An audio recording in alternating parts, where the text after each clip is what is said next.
524 BC. Thebes wasn't a starting point. It was the launch pad for a strategic error of planetary proportions. King Cambyses II initiated a breach of the status quo, moving 50,000 assets toward the Siwa oasis. Analyze the intent perception here. This wasn't a march. It was an attempt to decapitate the spiritual authority of the Oracle of Ammon. The Persians viewed the Sahara as a passive variable, a mere obstacle to be trampled. That was the primary failure. They treated the terrain like a road when it was actually an active adversary. They marched into a black box where Persian invincibility would suffer total structural failure.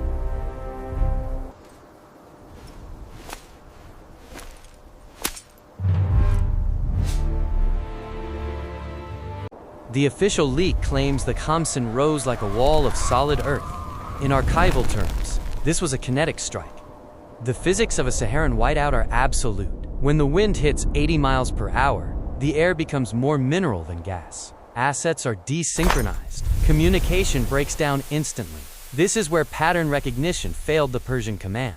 They tried to maintain linear formation in a non-linear environment. The gentleman operator approach is impossible when the air itself scours the skin from your bones. The sand doesn't just bury you. It fills your mind until there is no army. Only 50,000 points of terror.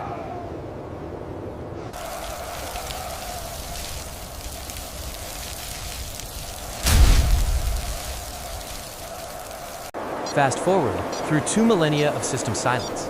In 2009, the spies finally detected a shift. When archaeologists found bronze daggers and human remains, the natural disaster theory began to leak oil. If 50,000 men were buried by a storm, we would see a uniform distribution. Instead, we see scatter patterns. We see evidence of a fighting retreat, arrowheads embedded in rock faces. This confirms a high-intensity conflict. The desert wasn't the only predator in the dunes. These assets aren't in sleep positions. They are in combat positions. The deadly ground was a crime scene all along, hidden under state-sponsored dust. We see the weave of the Persian tunic. Intertwined in the threads are microscopic flakes of charcoal, evidence of fire. Enter the counterintelligence asset, Petubastus III. While Cambyses' men were blinded by the Khamsin, the Egyptian rebels utilized terrain mastery. This was an asymmetric breach. The rebels knew the system better than the Persians knew themselves. They used the storm as cover for action. Imagine the psychological impact. We have men down. You are a Clear the Persian choke soldier, point. choking and blind, and suddenly shadows emerge from the grip. Not ghosts.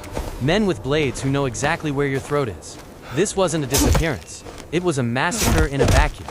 The rebels broke the chain of command and let the terrain finish the liquidation.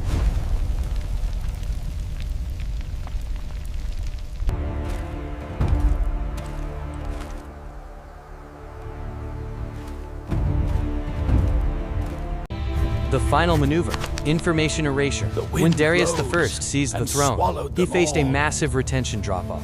If news reached the provinces that sheep had slaughtered the wolves of the army, the Persian hegemony would have collapsed. Darius executed quantum superiority. He didn't deny the loss, he rebranded it. He fed the world a story of divine nature. By turning military failure into a natural disaster, he preserved the image of invincibility. You cannot rebel against the wind. This is the ancient doctrine in action. Win the narrative. Win the terrain. 50,000 men sacrificed twice. Once to blades, once to the history books.